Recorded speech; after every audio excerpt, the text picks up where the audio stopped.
apresentação para o mês de março ou para o mês de abril, no início do ano, mas logo depois veio a suspensão das atividades presenciais e a gente ficou esperando para ver, né, o que aconteceria, qual seria o desenrolar, e acabou que a coisa anda, a gente precisa avançar com as coisas burocráticas, o CR precisa também avançar aí na UEPG com as coisas dele, então a gente decidiu fazer pela via remota a apresentação que seria a apresentação, enfim, presencial.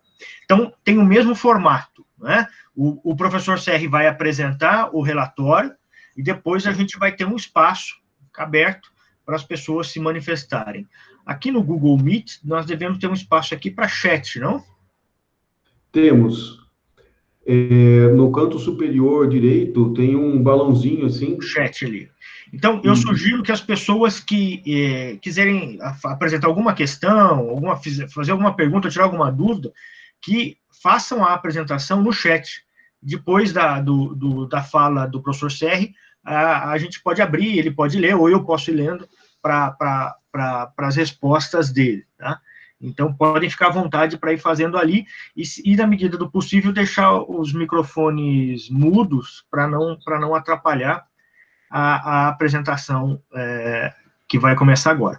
Então, está com você a palavra, Sérgio. Tá ok.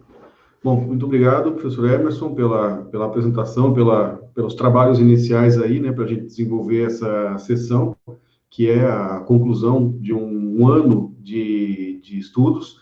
Eu brinco que eu estou no meu segundo ano de isolamento social, né, porque a gente teve o ano passado que eu estava fazendo esse pós-doc, e aí estava licenciado da universidade, aí eu fiz o isolamento, e a hora que eu fui sair do isolamento, veio um novo isolamento, infelizmente, né, eu estou indo aí para um ano e meio de isolamento social, mas o importante aí são os resultados, né, que a gente tem para apresentar e para colocar também em debate, em discussão com todo mundo. Então, eu vou começar a fazer a transmissão aqui. Se houver algum problema, vocês, por favor, me avisem, mas eu acho que a tela vai desaparecer para mim, né? A tela aqui do Meet vai desaparecer para mim. Então, se houver algum problema, por favor, me avise, ou Emerson, por favor, me avise pelo áudio daí, que aí eu escuto e se houver algum problema, eu tento consertar, ok? Vamos lá.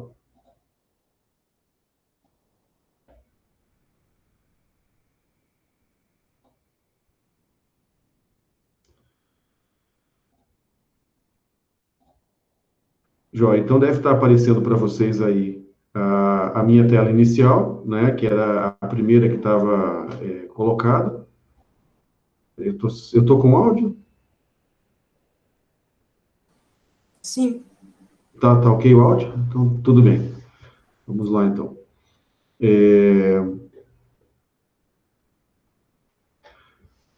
Bom, então, eu queria começar fazendo alguns agradecimentos, né, que são bastante significativos, bastante importantes para mim. Inicialmente, todas as pessoas que participaram do projeto Residente, ou que estão participando, na verdade, do projeto Residente, Observatório das Relações entre Jovens, História e Política na América Latina. Também um agradecimento ao CNPq, que financia esse projeto, né? Com todas as turbulências que a gente está tendo aí no campo da ciência e da tecnologia, do Ministério da Ciência e Tecnologia, ainda assim a gente conseguiu, né, obter integralmente os recursos e está tocando. Mas mais importante do que os recursos do CNPq são as pessoas que efetivamente estão participando desse projeto. A gente tem aí quase 100 pessoas em 7 países da América Latina que têm coletado dados, né, e eu já vou explicar um pouquinho depois, na sequência, como que esse processo funciona, mas se não fossem essas pessoas, né, que estão participando do projeto, seria impossível estar apresentando hoje esses resultados do pós-doc.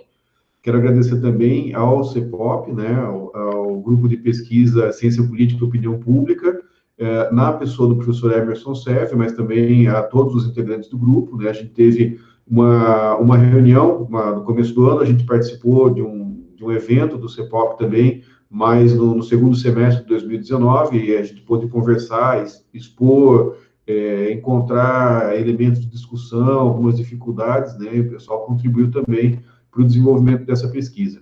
Eu quero agradecer também ao Departamento de História da UEPG, que tornou possível aí a minha liberação, o meu afastamento para poder fazer esse pós-doutorado, e especialmente na pessoa da professora Janaína de Paula, que foi quem, né, nós compartilhamos a responsabilidade por um eixo de disciplinas no curso, e foi a pessoa que se propôs, né, caso não houvesse substituto, a assumir minhas aulas, e efetivamente ela foi a pessoa que garantiu que eu pudesse ter essa liberação. Felizmente a gente teve contratação, né, de professores temporários e que supriram a minha vaga. Então, meu agradecimento ao DEIS e à professora Janaína.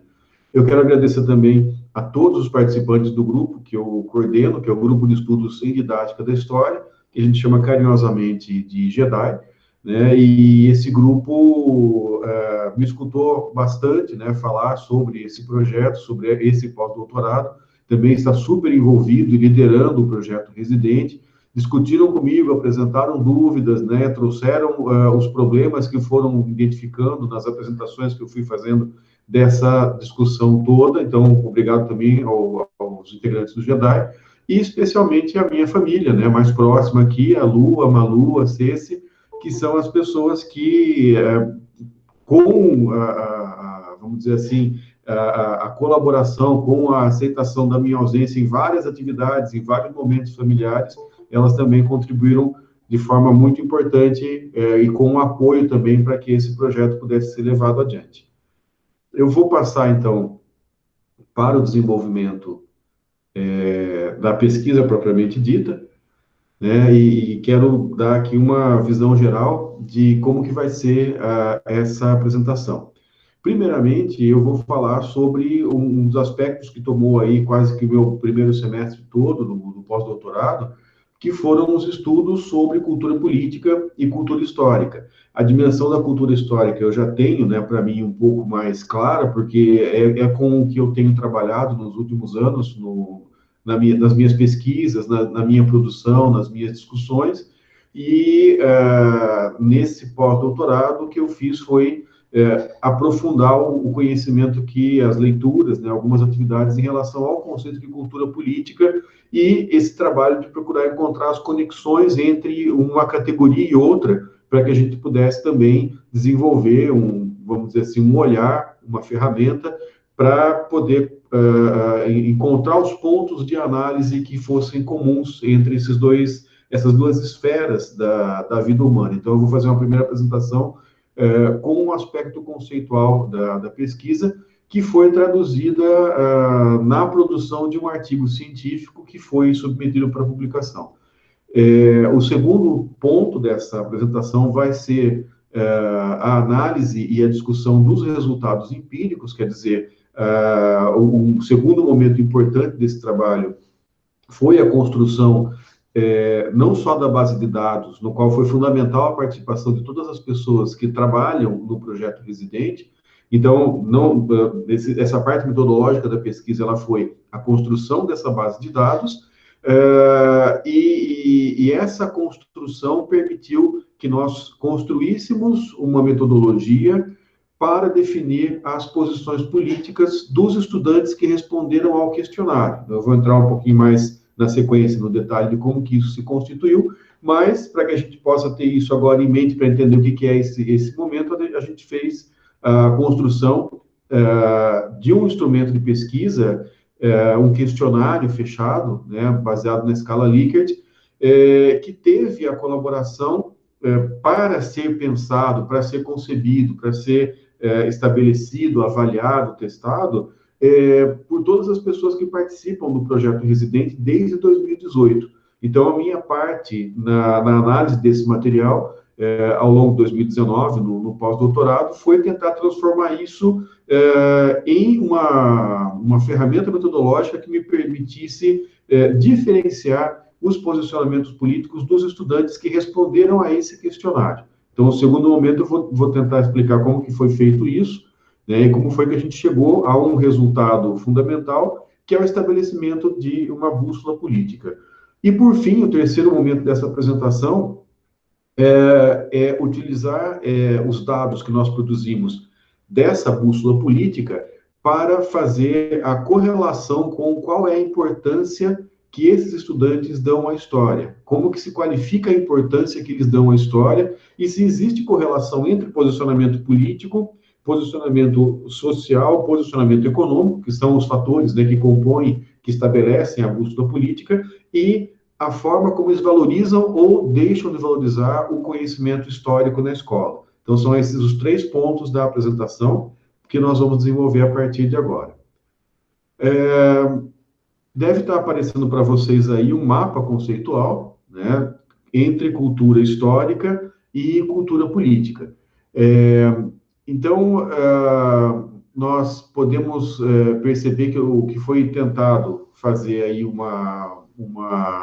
mapeamento buscando as simetrias entre esses dois conceitos. Eu acho que um dos achados mais importantes que a gente tem na parte teórica, né, na revisão da bibliografia, é encontrar esses fatores que são, lógico que não idênticos, porque se trata de 2 categorias que se referem a coisas diferentes, mas que tem uma série de pontos que são próximos, que são conversáveis e que são, até certo ponto, compatíveis. Então, para o conceito de cultura histórica, eu me sustentei principalmente no historiador e filósofo alemão Jörn Husen, que vai discutir principalmente o conceito de consciência histórica, né? E a cultura histórica vai aparecendo para ele como uma forma de expressão, como ele fala, né, como o suprassumo dos sentidos produzidos no processo da consciência histórica.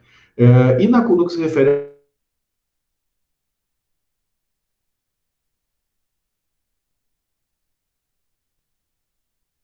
cultura cívica, né? E ele vai estudar, que é uma proposta de estudo das questões que se referem à democracia, cultura política, em 5 países. É um livro dos anos 60, que é, vamos dizer assim, o clássico que estabelece não só no que ele vai criar o conceito, né? Mas ele vai dar a forma contemporânea desse conceito para a discussão nos 50 anos posteriores, 60 anos posteriores a essa obra, e vai fazer, talvez, um dos primeiros grandes estudos que vão buscar esse conceito. Logicamente, qualquer um dos dois é condicionado pelo momento em que surge, pelo lugar em que surge. Então, evidentemente, o conceito de cultura histórica do Husserl está marcado pelo fato de ele ser um alemão no centro da civilização europeia, e o que a gente está vivendo hoje, né, todas essas discussões antirracistas e anticoloniais expressam, de certa forma, as limitações desse pensamento, a dificuldade que esse contexto, quer dizer, quem produziu nesse contexto tem de dar conta dessas situações mais, vamos dizer assim, mais complexas, mais dilacerantes, e que mostram que o esquema que está montado para explicar as coisas ali, ele acaba falhando para entender essa dimensão do conflito, da exploração e etc. E no caso da cultura política, a limitação que nós temos é o fato de que ele surge exatamente no âmago da Guerra Fria, dentro de um país que significava um dos polos, e ele acaba se apontando, né, apontando o próprio Estados Unidos e a Grã-Bretanha como modelos de democracia, como modelos únicos, válidos de democracia,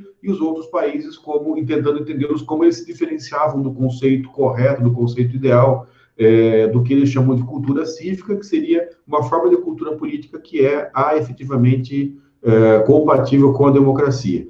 Então, aí vocês têm os processos de diferenciação, né, dos tipos de cultura política que estão estabelecidas pelo Almond e o Weber, de certa forma se aproximam um pouquinho ali da sociologia mais funcionalista, e eles acabam pensando assim, tipos ideais de cultura política. A primeira, a mais simples, né, e a mais tradicional, mais antiga, seria o tipo paroquial. Você tem pouca diferenciação de papéis políticos, e não existe a concepção do questionamento das hierarquias.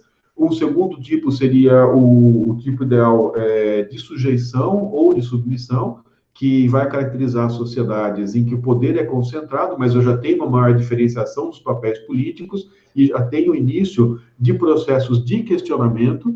e o tipo ideal, que seria o participativo, que para eles aponta para a dimensão de uma cultura política compatível com a construção e o exercício da democracia na sua lógica ocidental, liberal, burguesa, etc.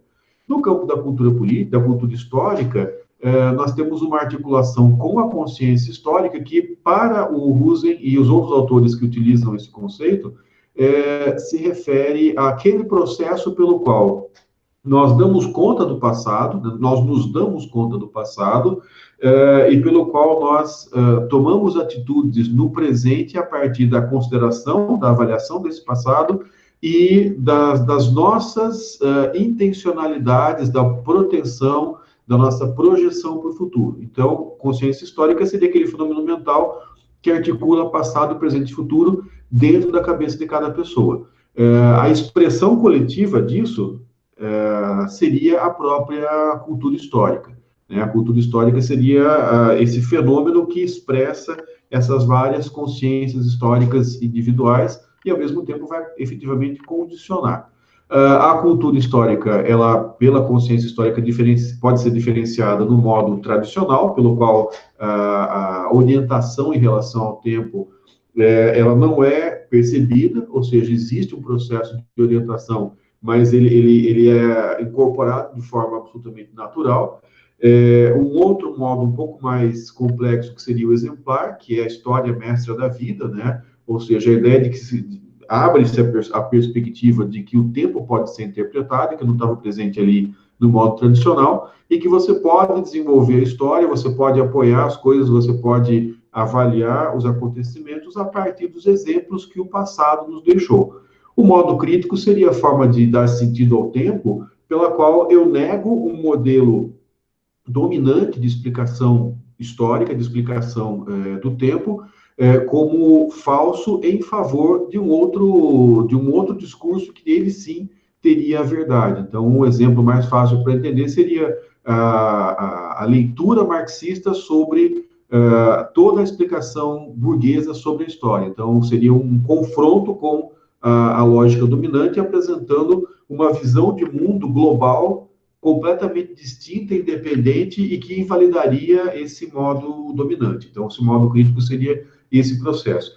E o modo genético seria aquele pelo qual nós chegamos à conclusão que não existem verdades, né? Em todos os outros, você tem assim uma ideia de uma visão certa sobre a história e depois, no modo crítico, vai surgir uma visão contrária a essa visão dominante certa. No modo genético, isso cai por terra, porque se passa a entender que não existe certo ou errado, mas existe aquilo que tem a ver com o seu tempo e, portanto, a verdade na interpretação da história é a própria mudança.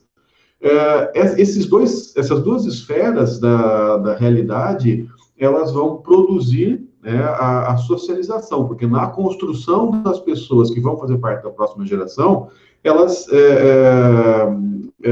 se reproduzem nessas pessoas. Lógico que não obrigatoriamente de uma forma tranquila, mas essa vivência cultural vai formando as outras pessoas. E essa socialização é aquilo que, a princípio, vai fornecer orientação política e orientação temporal. A orientação política vai acontecer em 3 instâncias, né? Que seria a afetiva, quer dizer, gostar do sistema, ter uma relação de afetividade ou de rejeição, enfim, uma relação afetiva com o sistema político, com o funcionamento do sistema político, uma esfera cognitiva, que tem a ver com conhecimento sobre o sistema político, e uma avaliativa, que tem a ver com a síntese, né, entre cognitivo e afetivo, no processo de julgar os acontecimentos políticos como corretos, incorretos, ideais, não ideais, e decidir, né, fazer um processo de decisão em relação às várias alternativas.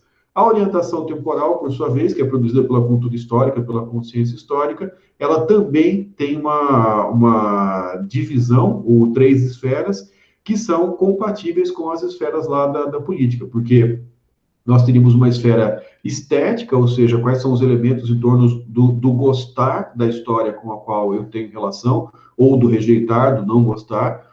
Um dado cognitivo, que é o quanto que eu conheço efetivamente sobre as representações do tempo para utilizar, e uma esfera política, que é na qual eu tomo decisões para agir em relação ao tempo. Então, esses seriam, né, vamos dizer assim, os dois conceitos fundamentais com os quais a gente está trabalhando nessa pesquisa. Identidade social é uma coisa que está marcada ali como o quadrinho mais importante, porque do ponto de vista que nós desenvolvemos ao longo desse estudo, a identidade social é o elo que articula uma coisa e outra, né? A cultura histórica produz socialização, produz orientação, mas o que ela principalmente produz é uma determinada identidade social. E a cultura política vai ser baseada nessa identidade social. Então, a partir do ponto que eu estabeleço quem sou, né, como eu sou, que tipo de relações eu tenho, que tipo de potencialidades eu tenho, a partir de uma visão retrospectiva e prospectiva sobre o tempo, eu também tenho vamos dizer assim, um ponto de partida a partir do qual eu me posiciono no mundo da política, no mundo das esferas nas quais as decisões coletivas são tomadas. Ok? Então, passando para frente, na nossa apresentação, eu preciso falar algumas coisinhas sobre o projeto Residente, de onde saem esses dados, né? Bom, como que essa amostra foi estabelecida? Primeiro, a lógica de colaboração que nós estabelecemos com os membros da pesquisa, que são, como eu falei, quase 100 pessoas em 7 países da América Latina, é a perspectiva do Ubuntu, quer dizer, eu sou porque nós somos, ou, dizendo de outras formas, eu me beneficio porque todos se beneficiam. Então, a ideia é a seguinte, foi montar um grupo de pesquisadores com uma intervenção voluntária, no sentido de que esses pesquisadores construiriam a pesquisa ou colaborariam no processo de construção, tanto de desenho da amostra quanto de constituição do próprio instrumento, conseguiriam esses dados e, em troca, receberiam algum treinamento, né, para a utilização para a concepção do método quantitativo e a utilização de ferramentas de informática para o funcionamento da análise a partir desses dados quantitativos que foram levantados. Então, a contribuição é participar da construção da pesquisa e do levantamento de dados, e o que se recebe em troca é o apoio para o desenvolvimento de uma habilidade de análise e o apoio para a produção científica também, a partir dos próprios interesses que foram adicionados ao projeto no momento de concepção do instrumento de pesquisa. Nós decidimos trabalhar com jovens estudantes, né, em 4 tipos de escola, de 15 ou 16 anos. E essas escolas seriam escola pública central, escola pública de periferia, e escola privada empresarial e escola privada confessional. E nós tivemos os grupos de educação de jovens e adultos em escolas públicas, que são jovens e adultos, né, necessariamente mais velhos, portanto, como um grupo que a gente vai utilizar para fazer comparações com esse universo de jovens de 15 ou 16 anos. Nós chegamos a 3.900 questionários respondidos. Desses 3.790, se eu não estou errando aí nas dezenas, são dados que a gente tem condições de utilizar no momento, né? Você tem uma certa quantidade que chegou mais no final, e a gente ainda está terminando de fazer a consistência desses dados para poder incorporar a amostra. Então, eu estou trabalhando com a amostra do que foi coletado entre abril e setembro, e aí tem uma última contribuição que entrou da cidade de Foz do Iguaçu, que não está considerada nessa apresentação que eu estou fazendo hoje. As perguntas que foram feitas nesse questionário são 35 questões que se desdobram em 260 marcações, quer dizer, 260 respostas que os alunos vão ter que fazer, envolvem principalmente aprendizagem histórica, cultura histórica e cultura política. Aí vocês têm um pequeno desenho de como que é a distribuição dessa amostra, a estratificação por região e por estado desse projeto. Então, a gente percebe, né, que tem uma presença muito grande de 2 estados, que é o Paraná e a Bahia. Portanto, essa amostra ela ficou uma amostra desbalanceada, né? A gente tem aí vários estados que têm pequenas contribuições e 2 estados que têm uma contribuição muito grande dentro da amostra, e isso se deve ao tipo de levantamento que nós estamos fazendo. Nós não estamos fazendo uma pesquisa, um levantamento que tem representatividade estatística. Como a gente utilizou aquela lógica voluntária do Ubuntu, a gente só pode contar com pesquisadores que se voluntariaram para participar. E a gente valoriza muito isso, né? Isso não é uma limitação, isso estabelece um universo e as conclusões que a gente vai construir servem para esse universo e, de alguma forma, a gente pode testar e imaginar até que ponto isso se refere a outras realidades também. Então, na medida que a gente faça coletas desse mesmo material em outros lugares, ainda que seja num outro momento histórico, não tão diferente do que ele foi coletado, a gente verifica até que ponto, né, se tem uma variação tão grande em relação a esse grupo que nós estabelecemos. Mas esse grupo, ele se mostra bastante significativo para as reflexões que a gente vai estabelecer, não é uma amostra frágil, né?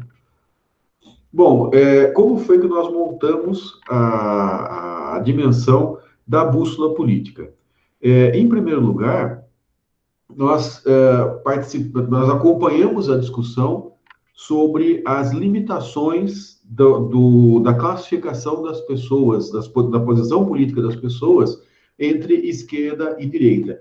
E aí a gente vai acompanhar dois autores, né, que são o Eysenck, que é um psicólogo, e o Adorno, que é um filósofo vinculado à Escola de Frankfurt, discutindo alguns aspectos importantes logo após a Segunda Guerra Mundial sobre como que a posição política se articula com cultura e com psicologia. Então, Adorno é uma das pessoas que está refletindo junto à Escola de Frankfurt sobre a personalidade autoritária, e o Eysenck é o psicólogo que está apontando também os aspectos autoritários da própria esquerda.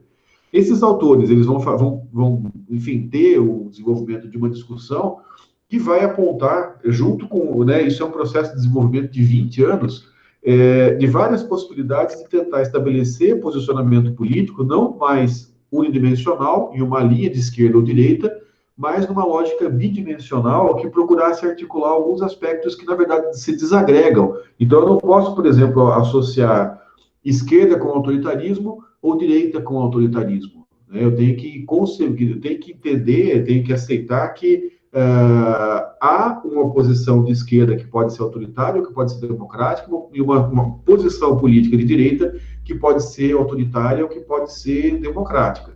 Então, foi estabelecido essa bússola política, né, baseada nessa discussão, principalmente do Eysenck e do Adorno, que procura entender um eixo horizontal, né, um eixo, portanto, X, que teria como extremos, de um lado, o individualismo total e, do outro lado, uma perspectiva bem mais coletivista. Então, a posição que expressaria esse pensamento seria, no individualismo, né, a posição neoliberal, e, no outro extremo, a posição comunista.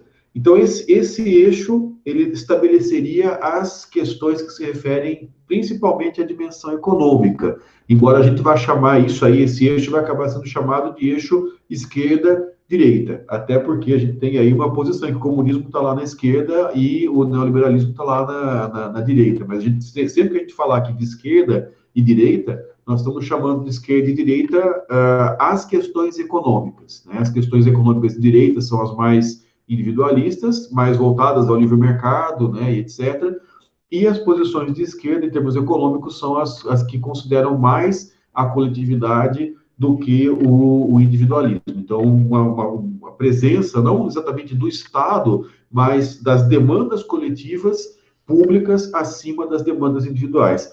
E o outro eixo, né, o eixo vertical, o eixo Y, ele vai fazer uma diferenciação, né? Quanto mais eu estou para a parte de cima, mais eu verifico um posicionamento autoritário. Então, o autoritarismo máximo seria lá no alto fascismo. E, na outra ponta, o autoritarismo zero mínimo seria, ou nenhum, né, seria o anarquismo. Lógico, no aspecto intermediário aí eu teria, né, não necessariamente fascista, mas se eu não estou no extremo, eu tenho uma tendência autoritária, E se eu estou no outro eixo, eu tenho, na outra parte, né, na parte inferior do eixo, eu tenho uma posição que é democrática, se eu não estou no extremo, né, desse eixo. Então, a partir do estabelecimento desse conceito, é que se foi desenvolver um instrumento que permitisse captar isso entre os estudantes. Esse instrumento, na verdade, ele já existe, né? Ele se chama Political Compass, que é um teste, ou bússola política, que é um teste que muita gente faz na internet, é mantido por um grupo britânico, né, que é uma ONG que está associada a questões de democracia, de participação democrática, e eles mantêm esse site na internet, e o que nós fizemos foi adaptar a metodologia deles para o nosso estudo. Então, nós captamos, né, as questões que estão presentes lá na bússola política, adaptamos algumas e fizemos a seleção. A gente não usa todas as questões, que eu tenho que considerar que eu não só tenho outras questões que o instrumento vai utilizar, como eu não posso ter questões demais, porque se trata de alunos do ensino médio que tem uma paciência que chega, né, a um limite. Eu posso dizer que, pela quantidade de perguntas que a gente fez, a gente testou esses limites, né? A gente esgarçou esse limite da paciência do estudante do ensino médio, que é o estudante adolescente, ali rumo à juventude. Então, a gente não usou todas as questões da bússola política, a gente selecionou algumas que a gente achou que fariam mais sentido. É interessante estabelecer que, como nós arbitramos que negativo, né, é economicamente de esquerda e positivo é economicamente de direita, estou falando aí do eixo X, então a gente teve que dar algumas respostas, nós temos que dar a algumas respostas um tratamento diferente. Por exemplo, a questão ali, a terra não deveria ser uma mercadoria para ser comprada e vendida.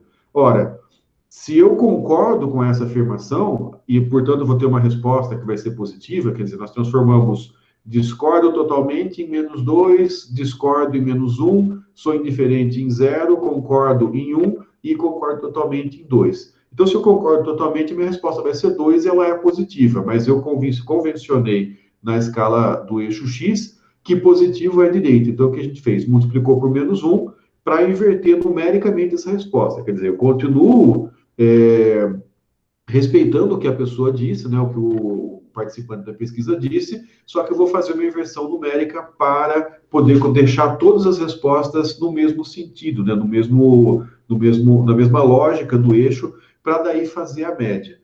E aí a gente tem a outra questão ali, que as questões que formam o outro eixo, que seria, a gente pode dizer assim, o eixo social, ainda que ele seja social e político, né? Então, você tem, por exemplo, é impossível ser moral sem ser religioso, ninguém pode se sentir naturalmente homossexual, olho por olho, dente por dente, quer dizer, coisas que têm mais a ver com a dimensão sociopolítica da vida das pessoas para quem a gente está perguntando, para quem a gente está fazendo essas questões. Bom, o resultado que nós encontramos foi esse que está aí. Não sei até que ponto se tá bem visível ou não, mas nós estabelecemos, portanto, a gente somou todas essas respostas de eixo X de cada indivíduo e fez uma média. E depois somamos todas as respostas de eixo Y desse mesmo indivíduo, chegamos a uma média, e aí fizemos um gráfico de dispersão em que cada ponto é um resultado XY, né? E esse gráfico, cada ponto não expressa uma pessoa, cada ponto expressa um determinado conjunto de pessoas que tem uma escala aqui no alto, no canto superior direito, mas infelizmente ela não aparece muito bem aqui no gráfico. Então, mas a ideia em geral ela vai acabar aparecendo aí, né? O que nós temos na interpretação desse gráfico? Primeiro, uma predominância de posições aqui na esquerda, que a gente chamaria de esquerda democrática. A gente só tem que tomar um pouco de cuidado, porque o que nós estamos chamando de quadrante de esquerda democrática não necessariamente quer dizer que todas as pessoas são democráticas. Se for pensar, as pessoas que estão mais próximas do eixo, elas têm uma intensidade democrática mais baixa. Da mesma forma, a gente vai falar em esquerda autoritária. Você pode perceber, por exemplo, que a esquerda, o autoritarismo desse grupo que foi colocado nesse quadrante, ele não chega tão longe, né? Ele não vai chegar nos extremos lá da resposta concordo totalmente com as questões, na média. Ele vai ficar mais baixo ali, em torno do 1. Já a posição democrática vai ter pontos que são mais próximos da radicalidade democrática, né? O que é um fator para a gente considerar. Então, o que nós percebemos é que, ao fazer essas perguntas e colocar num eixo, a gente tem uma predominância da posição de esquerda, que nós podíamos pensar, portanto, como uma posição que é mais coletivista, mais pública, mais altruísta, mais voltada à predominância do social em vez do individual. E uma quantidade menor de pessoas que acabam sendo colocadas no eixo ali da direita, tanto autoritária quanto a democrática. Outra leitura que a gente pode fazer, se a gente for pegar os quadrantes, né, a partir do eixo X, é que nós temos muito mais estudantes que acabam sendo classificados no campo democrático para uma quantidade menor de estudantes que acabam ficando no campo autoritário.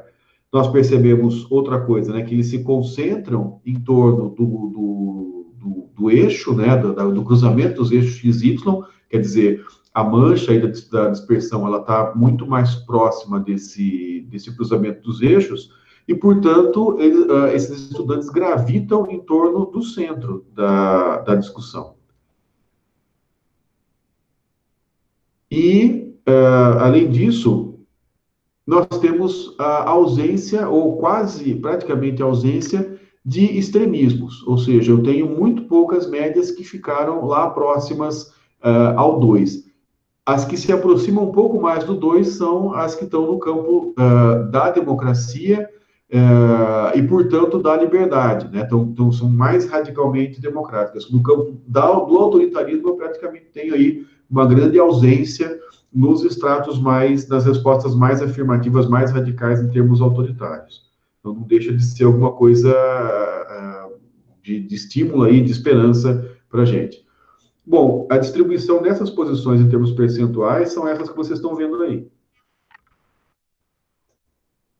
Os intermediários que aparecem nessa tabela, na verdade, são aquelas médias que acabaram ficando em cima do eixo. Então, eu tenho o quadrante, que vai reunir todo mundo que é diferente de zero, né, tanto num eixo quanto no outro. As pessoas que ficaram em cima do zero, elas vão ser os intermediários. Então, alguém que é neutro politicamente, mas, sei lá, ficou ali com alguma posição à direita economicamente. E por aí vai, né? As 4 combinações possíveis entre neutro alguma coisa e politicamente de direita, neutro economicamente, politicamente de esquerda, e por aí vai na composição. O que a gente conclui? Também uma conclusão, né, que na verdade não é uma conclusão, mas é uma nova hipótese,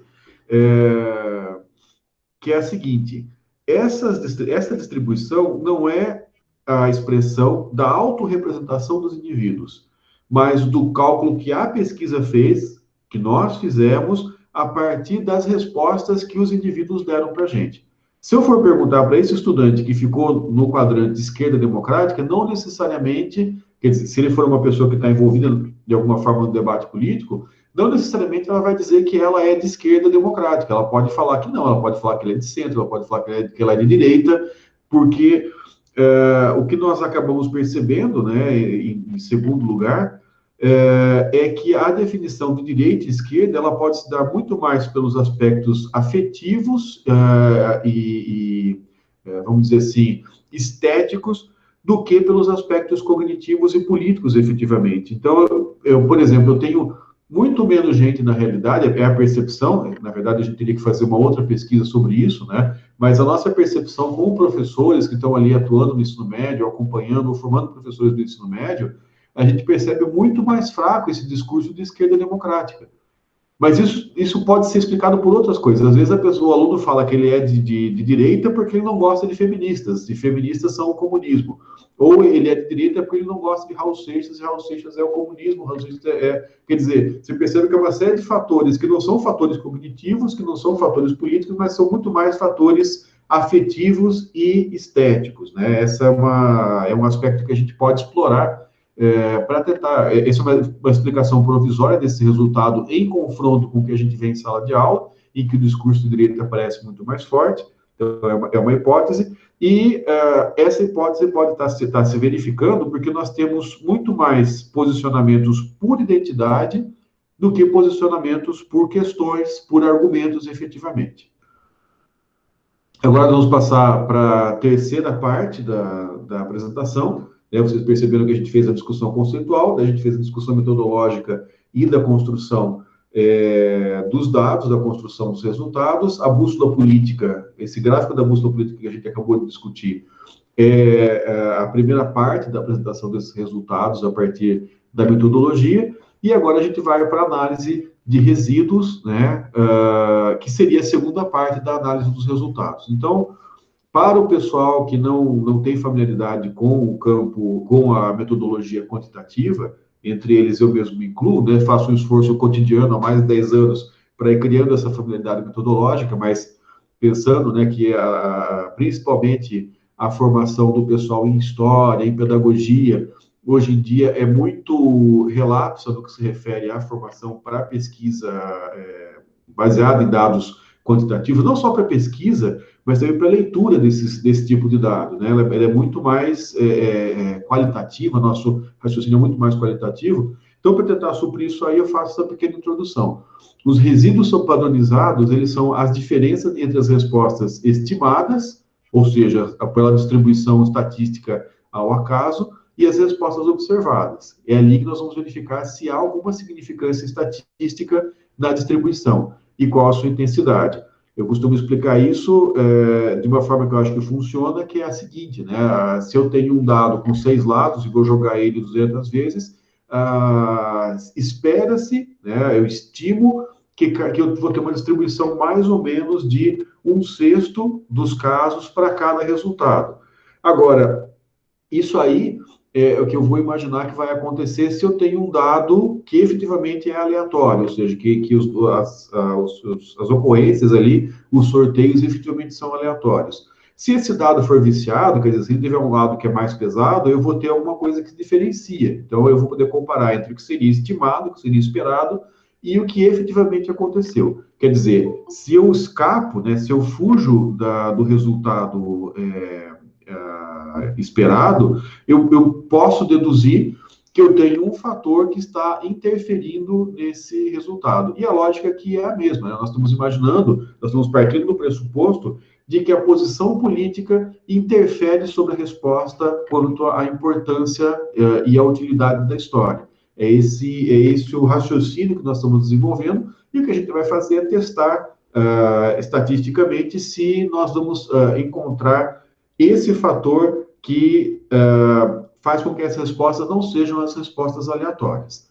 Então, o que nós buscamos é conhecer a variação da intensidade desta valorização da história de acordo, né, com o posicionamento político que nós estabelecemos ali, agora há pouco, na bússola política.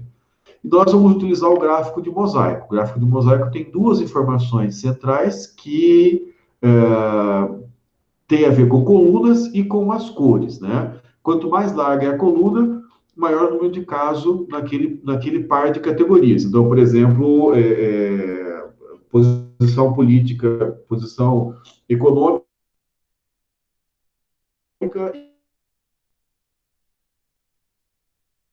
e as cores representam intervalos em que nós pudemos chegar à conclusão de que é improvável que os resultados obtidos decorram do acaso, quer dizer, de uma distribuição estatística aleatória. Ou seja, nas cores é que a gente vai verificar se efetivamente podemos notar a significância estatística daquele fator que está sendo analisado na distribuição das respostas. Então, as casas em branco vão ser aquelas que demonstram que não há diferença, né? Não há resíduo estatisticamente significativo. Ou seja, a distribuição que nós verificamos é a distribuição normal daquela resposta, e não há indicação de que o fator que nós estamos cruzando acabe fazendo alguma diferença. Agora, Quando naquele quadrado, né, naquela parte do mosaico, eu tenho uma concentração de casos, ou seja, eu tenho mais casos ali do que o esperado, eu tenho a cor azul clara. Agora, se essa concentração for ainda maior do que o esperado, quer dizer, se ela for intensamente maior que o esperado, então essas casas vão aparecer em azul escuro. A mesma coisa vale para o vermelho, né? No vermelho claro, eu vou ter menos casos do que seria o esperado. Eu vou ter ausência de casos maior do que o esperado. E se isso for vermelho escuro, essa ausência vai ter uma significância ainda maior. Então, aí a gente vai para os gráficos, e o primeiro cruzamento foi entre os dois grupos que nós dividimos. O que nós fizemos foi dividir o gráfico da bússola política por dois tipos de posicionamento, né?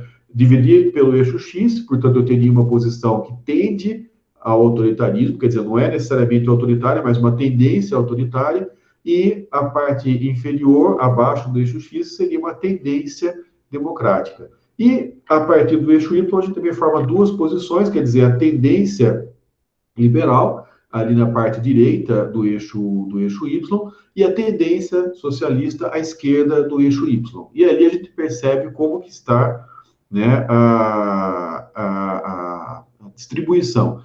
A gente percebe ali que eu tenho a grande concentração que eu vou encontrar, ou seja, a maior parte dos casos se concentram na confluência entre a tendência democrática e a tendência socialista. A gente está falando socialista no sentido de contrário a individualista, né? Então, a grande concentração vai ser verificada ali, ou seja, a democracia, ela se associa com a tendência socialista, e a gente tem também uma associação muito mais clara também entre a tendência autoritária e a perspectiva liberal. Então, isso seria, de certa forma, uma característica da cultura política brasileira. Não é uma característica dos conceitos em si, mas na cultura política brasileira, a tendência liberal, ela se aproxima do autoritarismo. Isso, de certa forma, explicaria boa parte da ditadura militar, principalmente se a gente pensa nas perspectivas da linha dura, quer dizer, a linha dura durante a ditadura militar, ela era fortemente autoritária, mas a tendência era muito mais uma dimensão de construir, né, a perspectiva liberal, e o próprio governo Bolsonaro, né, como o governo Pinochet vai nessa mesma direção, tende ao autoritarismo e tende economicamente ao liberalismo. Então, essas são as dimensões que nós encontramos. Quando a gente olha a tendência autoritária, a gente vai verificar a ausência de casos, né, no cruzamento com a tendência socialista, e quando a gente pensa a tendência democrática, a gente vai encontrar menos casos do que o esperado que se cruzam com a tendência liberal. Isso não quer dizer que não existam pessoas com tendência liberal que tenham também tendência democrática. Isso quer dizer que é menos frequente, que é mais raro encontrar esse cruzamento. A mesma coisa entre socialistas e tendência socialista e tendência democrática. Bom, a nossa hipótese, como já falei anteriormente, é que as posições econômicas, ou a parte econômica do posicionamento político, interfere na avaliação da história. O que quadrado mais alto vai mostrar o nosso grau de confiança ao rejeitar a hipótese nula, ou seja, de que não há interferência entre esses dois fatores. Então, a gente vai pegar só as três questões com maior que quadrado, quer dizer, com maior significância estatística do cruzamento dessas duas posições, para poder fazer essa discussão, porque são, na verdade, a pergunta, deixa eu já passar para lá, né? A pergunta que nós fizemos é: o que significa a história para você? E essa pergunta tinha 8 ou 9 alternativas possíveis, e nós selecionamos apenas as 3 com maior significância estatística aqui no cruzamento com a tendência no campo econômico. Então, uma das alternativas à pergunta o que significa a história para você era essa 3.6, ou seja, a história mostra o que está por trás da maneira de viver no presente. Bom, essa maior significância estatística, no caso, ela é o valor mais forte na identificação de que existe influência da variável na distribuição do resultado. Quer dizer, é provável que a distribuição encontrada não é aleatória, mas devido à influência da variável. Então, o que nós encontramos aí, nesse gráfico que está projetado, são respostas a uma pergunta que avalia a utilidade da história, na concepção de quem respondeu, para entender o presente. Nós notamos, né, que a tendência liberal revela uma concentração menor que o esperado em concordo totalmente e maior concentração do que o esperado em discordo totalmente e nem concordo nem discordo. Ou seja, a gente percebe aí que nessa alternativa a tendência liberal ela vai no sentido de desvalorizar ou de é mais comum desvalorizar essa utilidade da história para entender o presente. E quando a gente olha ali a tendência socialista, a gente vai ter uma distribuição que tende a ser a própria distribuição da amostra, né? Eu não tenho nenhum valor significativo, a não ser, vamos dizer assim, coincide com a distribuição esperada. No gráfico seguinte, nós perguntamos de novo, né, o que significa a história para você, e a alternativa era, a história significa só o material da escola e mais nada. Então, essa foram as respostas em que a gente encontrou a segunda maior significância estatística. A pergunta quer medir o quanto se vê a história como uma mera formalidade curricular e, portanto, uma coisa completamente inútil. Nós percebemos que a tendência liberal revela uma concentração de casos acima do esperado e não concordo nem discordo, concordo e concordo totalmente. Então, a gente percebe essa tendência, né, ou uma tendência maior dos posicionamentos com o viés liberal em concordar ou em ficar indiferente em relação a essa afirmação. E a tendência socialista, pelo contrário, tem a concentração abaixo da esperada nas mesmas alternativas, em que a tendência liberal tem uma concentração acima da esperada. Então, são posições aí como que de espelho, né? Como o inverso uma da outra. Portanto, a tendência socialista, ela tem um viés de rejeição dessa afirmação, de que a história é uma matéria escolar e nada além disso. Esse outro gráfico quer medir, né, essa pergunta quis medir o quanto se concorda com a ideia de que o conhecimento histórico é irrelevante para a vida do indivíduo. E a gente vai encontrar também o resultado que é consistente com os anteriores, e aqui vai ser o gráfico que a gente teve maior significância estatística, ou seja, o Q quadrado mais alto. Então, a gente percebe ali, né, que a tendência liberal concentra casos acima do esperado, em indiferença e concordância com a ideia. E ausência de casos acima do esperado na opção concordo totalmente, né? Portanto, o viés é de desvalorização da história. Volto a repetir, gente, isso não quer dizer que a gente não tenha casos, né, de pessoas que apontam a tendência liberal que valorizam a história, mas o que a gente está apontando é que a tendência não é de valorização quando eu encontro a variável do posicionamento de uma tendência liberal. De novo, a tendência socialista ela é inversa, em que nós vamos encontrar uma concentração de casos acima do esperado em discordo totalmente, e ausência acima do esperado na indiferença e na concordância com a ideia de que a história é algo que já passou e que não tem nada mais a ver com a minha vida. Bom, agora a gente vai para outra parte, os últimos 3 gráficos dessa apresentação, que a gente vai trabalhar o posicionamento quanto às questões políticas contra a avaliação da história novamente. Agora a gente vai trabalhar principalmente a posição em torno do eixo Y, né, divididas a partir do eixo Y. Bom, o gráfico que nós encontramos a terceira maior significância estatística a resposta ao que significa a história para você. A história significa um conjunto de exemplos que ensinam o que é certo e o que é errado. A ideia aqui foi avaliar a exemplaridade do conhecimento histórico para o julgamento moral dos acontecimentos. Então, principalmente, a gente vai ver aqui a história como mestre da vida, né? Se a gente for voltar lá atrás no conceito de cultura histórica, um dos modos de geração de sentido histórico é o exemplar, e é o que se expressa nessa ideia aqui. O que nós encontramos como resultado? Essa ideia de que a história é a meta da vida, quer dizer que me produz julgamentos morais para entender a história, para entender o tempo, o presente, essa ideia tende a ser menos aceita por aqueles de tendência democrática e mais aceita pelos de tendência autoritária. Como que a gente pode estabelecer uma hipótese de interpretação disso?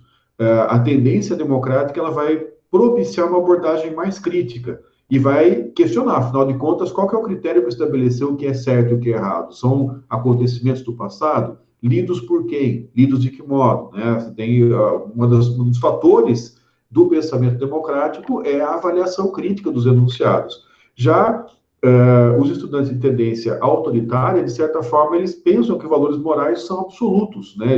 Essa é a hipótese, que a tendência é que eles pensem nos valores morais como uma coisa que é absoluta, uma coisa que não é discutível, e, portanto, seria possível identificar na história situações que nos ensinam o que é certo e o que é errado. Por fim, a matéria, o que significa a história para você é uma matéria escolar e mais nada, ela vai ter um comportamento que é muito parecido com o gráfico para essa mesma questão que nós dividimos pela perspectiva econômica, né? A gente vai perceber que, na perspectiva econômica, a tendência socialista se comporta aqui mais ou menos da mesma forma que a tendência democrática, e vice-versa. E, por fim, agora sim, para a gente poder ter tempo para fazer alguma discussão, responder perguntas, etc., a gente vai para a questão de maior significância estatística na análise a partir do posicionamento político-social, do posicionamento social, sociopolítico, e a gente pergunta novamente o que significa a história para você, e a história seria algo que já passou e não tem a ver com a minha vida. De novo, eu encontro uma coisa muito parecida para essa mesma pergunta quando a gente desagregou o dado pela tendência econômica, né? A tendência democrática tende a rejeitar fortemente essa afirmação de que a história já passou, não tem nada a ver com a vida, e tem ausência de casos em concordo totalmente com essa afirmação, que é o inverso do que a gente encontra na tendência autoritária, né? A tendência autoritária, ela vai concordar mais com a afirmação de que a história tem pouco a ver com a vida dela, portanto, está valorizando menos a história. Chegamos, portanto, às nossas considerações finais, né? A gente pode chegar aí a afirmar isso, de que há uma correlação positiva entre as tendências socialistas e democráticas no pensamento dos jovens e a valorização do conhecimento histórico.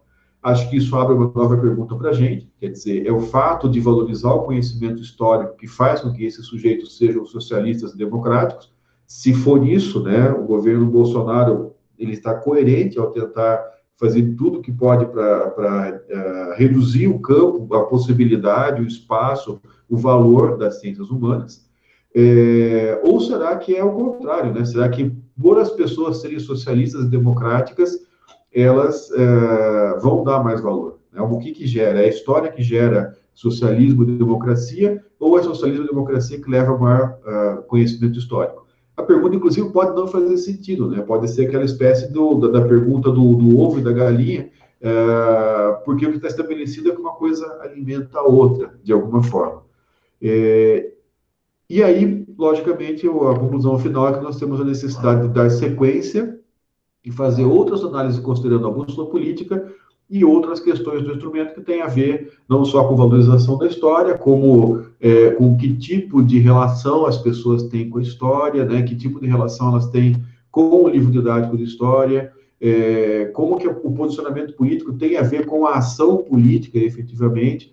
É uma série de outras questões que o instrumento permite que se faça futuras análises, e eu acho que é isso que fica, né, o convite para que mais pessoas, né, as pessoas que estão envolvidas com o projeto Residente e outras que venham a se agregar, também façam esse encaminhamento. Então, pessoal, basicamente são esses, né, isso não é tudo que a gente fez no pós-doutorado, mas esses são alguns dos dados mais importantes, dos mais significativos que nós encontramos e que a gente está socializando com vocês. E agora a gente pode abrir para a parte da discussão e das perguntas. Muito obrigado. Beleza, Serri, muito obrigado pela apresentação desse relatório final do pós-doc. Então, acho que as pessoas podem digitar ali no chat as perguntas, e aí o Serri pode ir agregando ou selecionando. E enquanto as pessoas fazem isso, eu só queria acrescentar, não acrescentar, mas apenas indicar duas coisas, para além da pesquisa sobre as questões do ensino da história e desse perfil muito específico, né, que é o jovem de 15, 16 anos, os resultados obtidos nesse questionário também têm um papel importante para testar aquela proposta teórica do Almond Verba, né? E os resultados empíricos mostram que, de fato, você tem uma consistência, né? E que aparece, em especial, naquele primeiro gráfico de resíduos que o professor Serri mostrou, que indica claramente como as duas dimensões elas são consistentes entre si, porque você tem metade do gráfico com azul forte e a metade oposta com vermelho forte. Quer dizer, e em grandes quantidades, porque você pode esperar que as significâncias estatísticas vão se dar nas menores quantidades, nas parcelas mais finas do gráfico, né? Quando, na verdade, ali não. Aí se deu em todas elas, em especial nas que são mais numerosas, né? E que, portanto, indica uma consistência razoável dos conceitos apresentados a partir das hipóteses lá do trabalho do Almond Verba, quando aplicados ao objeto, né, a esse universo que são adolescentes, né, são jovens de 15 a 16 anos. Tem alguma questão?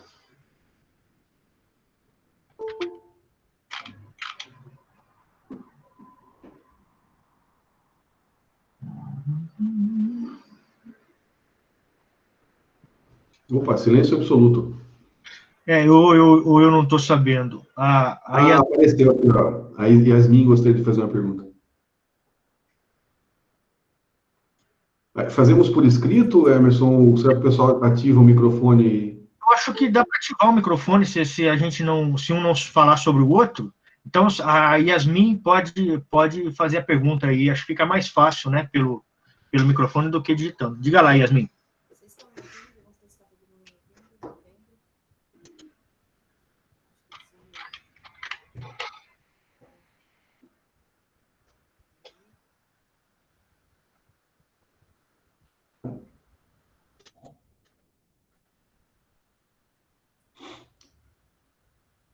Yasmin, será que ela está digitando ou eu não estou ouvindo? Tem que lembrar de acionar o microfone, Yasmin, ali na barra inferior. Ah, certo. Se quiser... Ela está começando. Não, se quiser... Uhum.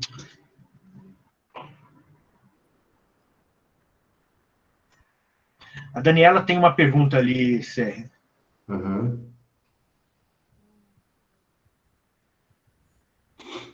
Bom, Daniela, a pergunta é como que a pesquisa Quant é aplicada ou recebida na área de pesquisa de história? Isso me lembra uma coisa bem interessante, né? A gente tem feito já, como esse é um projeto que começou em 2007, e a gente vem se esforçando de dar continuidade, ampliar e ir avançando, a gente já tem várias experiências, né, de publicação desse material, de apresentação desse material, e a gente encontra, assim, não é expressivo em termos de quantidade, mas várias vezes a gente tem rejeição a esse tipo de pesquisa, e a gente percebe que, na verdade, está concentrado principalmente em torno de preconceitos em relação à pesquisa quantitativa. Então, é todo um processo de ir fazendo vamos dizer assim, o convencimento, né, de que é possível que os historiadores, né, que os professores que lidam com a didática da história, com a aprendizagem histórica, utilizem esse referencial. A gente tem que fazer um processo de defesa. Então, é muito comum que você tem ali rejeições que se devem à falta de conhecimento de como que o processo funciona. Então, por exemplo, em algumas palestras, tanto no Brasil quanto no exterior, ou em apresentações, mesas redondas, o pessoal pergunta, mas tem milhões de jovens no ensino médio, você fez uma pesquisa com mil e pouco, para mim isso não serve, né? Para mim não tem significado nenhum, você teria que fazer pesquisa com os milhões. Quer dizer, a perspectiva da lógica da pesquisa qualitativa aplicada à quantitativa, né? Como se fossem a mesma coisa. E, então, assim, essa questão de amostra aparece muito, inclusive, até assim, tem revista A1 que a gente já publicou, que o parecerista falava esse tipo de coisa. E aí a única resposta que você pode falar é, olha, isso aí é o conceito de amostra, né? Você tem que saber o que significa amostra e está dentro, né? Nós estamos fazendo o negócio a partir de uma amostra e destacando suas limitações, etc. Então, tem bastante isso, tem bastante desconhecimento e um montante de preconceito no campo específico da história sobre o método quantitativo.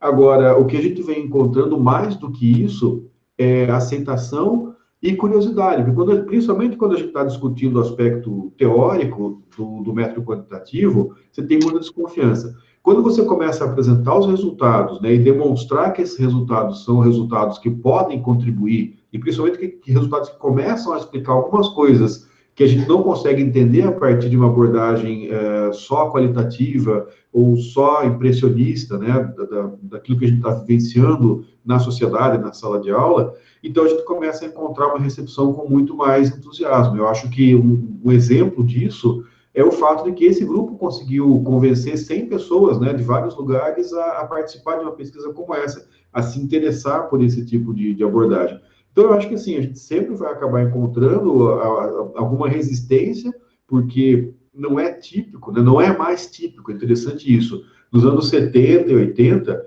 até na própria Federal do Paraná mesmo, né, o curso de História trabalhava muito pesadamente com história demográfica, e com história quantitativa. E depois isso saiu, né? Acabou sendo rejeitado, acabou ficando para trás. Então, hoje em dia, o campo da história é altamente qualitativo, né, em termos de metodologia. Mas eu acho que está se abrindo aí um espaço, mesmo uma necessidade para lidar com essa discussão. Não vejo mais no campo da produção de história, né, na própria historiografia, mas no campo do ensino da história, da divulgação científica, isso vem, de certa forma, se impondo para entender esses fenômenos que são fenômenos coletivos, né, de amplo espectro, e que precisam necessariamente de uma abordagem que seja quantitativa. A Nayara tem uma pergunta, quer digitar, Nayara, ou você quer fazer? Ficamos ainda na... Eu posso fazer, mas eu acho que a Yasmin conseguiu consertar o microfone, se ela quiser perguntar primeiro. Yasmin, por favor. Obrigada a todos pela compreensão. Eu gostaria de fazer uma pergunta em relação à influência dos acessos culturais que os jovens têm. Por exemplo, teatro, espetáculos musicais, cinemas, e o nível socioeconômico. Se o senhor acha que isso influencia diretamente, e qual nível de influência se tem em diferentes locais que o senhor pesquisou? E parabéns pela pesquisa. Muito obrigada. Obrigado. Se eu entendi bem a pergunta, Yasmin, como que me corrija se estiver correto. Se eu estiver correto. Qual que é o peso do acesso que os estudantes têm em termos de bens culturais para o posicionamento deles, é isso? Isso, exatamente. Ficou baixinho o teu áudio. Isso, exatamente. Então, essa vamos dizer assim, um aspecto da questão que nós ainda vamos avançar para isso, né? Nós temos uma pergunta no questionário que aponta, assim, das formas em que a história aparece, quais são as suas formas prediletas, mas não é exatamente ainda em termos vamos dizer assim, do acesso a bens culturais, mas do uso desses bens culturais. A gente acaba não entrando em algumas coisas que seriam mais, vamos dizer assim, menos frequentes na vida desses estudantes, como acesso ao teatro, acesso ao museu, esse tipo de coisa. O que a gente percebe, e eu estou orientando, né, um mestrado que utiliza esses dados e trabalha com os dados de uma cidade do interior do Paraná, que não tem museu. E aí diz assim, como você acha que você aprende história melhor? E o que os alunos apontam como o jeito mais interessante e o jeito mais produtivo, né, mais, vamos dizer assim, efetivo de aprender história é ir para o museu. E é exatamente o museu que eles não têm na cidade. E a gente está trabalhando com escola pública em que o acesso a museus de outras cidades é uma coisa muito, muito restrita. Então, esse é o tipo de contradição que a gente, aparente contradição, que a gente tem que aprofundar e tem que descobrir como é que isso funciona, né? Mas eu acho que, assim, esse dado existe, mas nós temos que fazer essa análise ainda para poder ter mais clareza disso. Alguns estudos anteriores, não exatamente no residente, mas em coletas que a gente fez anteriormente, mostravam que o acesso a bens culturais, quer dizer, o que a gente pressupõe que acontece muito mais na classe média, ele acaba levando a uma frequência mais forte do posicionamento democrático. Então, se eu vou procurar, por exemplo, pensamento mais autoritário, eu acabo encontrando com mais frequência nas escolas de periferia, nas escolas em que os alunos, em tese, têm piores condições econômicas. E esse é um fator também para a gente fazer uma reflexão, né? Então, a gente ainda não tem esse dado muito claro, essa informação muito clara, esse dado existe para a gente avaliar, é alguma coisa que a gente deve retomar e avançar na sequência. Agora a Nayara, e depois, Serri, o Jefferson digitou uma pergunta, acho que a Nayara vai fazer, aí já dá para responder. Tá ótimo. Bom dia, professor. Parabéns pela pesquisa. Eu achei muito interessante. E eu gostei também da sua resposta em relação à questão do método quantitativo e a área de história. Mas eu queria entender melhor como o professor montou esse cálculo amostral e como foram aplicados os surveys. Eu acho que não ficou muito claro isso. Eu acho que em algum momento o professor disse que a amostra, ela não é representativa, mas realmente pelos números dá para ver que é uma amostra significante. E eu acho que em um momento futuro seria até possível fazer uma amostra que fosse fosse representativa de todo o país, porque eu acho que não seria tão mais do que a amostra que o professor pesquisou, mas eu não tenho dado da quantidade de alunos, né? Aí eu queria que o professor falasse um pouquinho sobre isso. E a segunda questão era em relação aos resultados. Tanto no gráfico de dispersão quanto na tabela de frequência, o professor demonstra que a maior parte dos alunos, eles se concentram na área da esquerda libertária. Eu gostaria de saber o que o professor entende com esse resultado, porque apesar de eu não conhecer o tema de pesquisa, eu tentei relacionar com um pouco o meu tema de pesquisa, que é tolerância política, e eu fiquei pensando se esses resultados que o professor encontrou, eles podem representar um cenário positivo em relação aos jovens, porque esses jovens serão os futuros adultos, e será que a gente vai ter uma população aí um pouco menos conservadora, né, em relação aos direitos, né? Era mais isso. Bom, em relação à amostra, no que nós pudemos fazer foi fazer uma grande convocatória junto às pessoas que nós conhecíamos e em alguns grupos de discussão e grupo de WhatsApp, etc., em que se concentravam professores e professoras e mestrandos, doutorandos que lidavam com o nosso campo, né, de ensino de história. E a gente falou, olha, a gente já vem fazendo uma pesquisa, que naquele momento era chamada de Jovens e História, no Mercosul, e as pessoas conheciam um pouco desse resultado e nós convidamos para que participassem, né? Então, quem atendeu esse chamado foi compor o grupo de pesquisadores. Então, tem gente que era das pesquisas anteriores que permaneceu, gente que era das pesquisas anteriores que não, por algum motivo não pôde permanecer, gente nova que foi chegando, contatos que a gente tinha, né, pessoas que a gente conhecia, professores que a gente conhecia, e aí se montou essa equipe. Só que essa equipe ela não tem um critério assim, olha, eu só vou aceitar 2 pessoas de Santa Catarina e quero 4 pessoas de São Paulo. Assim, quem vem é bem-vindo, né? E aí a amostra reflete o quanto de pessoas que nós conseguimos integrar na equipe. A distribuição nacional e as distribuições internacionais da amostra, elas se referem a quantas pessoas a gente conseguiu ter contato e conseguiu engajar no projeto de pesquisa. Então, por exemplo, no Chile, nós tínhamos contato com um professor, e a gente pediu para que esse professor abrisse, né, o convite para pessoas que ele conhece no Chile que poderiam participar do projeto. E aí, no final das contas, esse professor, que é de Santiago, não conseguiu fazer a coleta, por questões, né, de trabalho, questões pessoais dele. Mas a gente teve um grande levantamento de dados por parte de uma pesquisadora que se engajou de Valparaíso e a rede de contatos que ela tinha em outras regiões, em outras partes do Chile. Então, a gente acabou tendo uma amostra bem legal do Chile. O Chile, acho que tem uns 700 casos, mais ou menos, uma boa parte de Valparaíso, que é uma cidade portuária, uma cidade, né, de importância significativa ali no Chile, e várias outras cidades pequenas ao redor do país.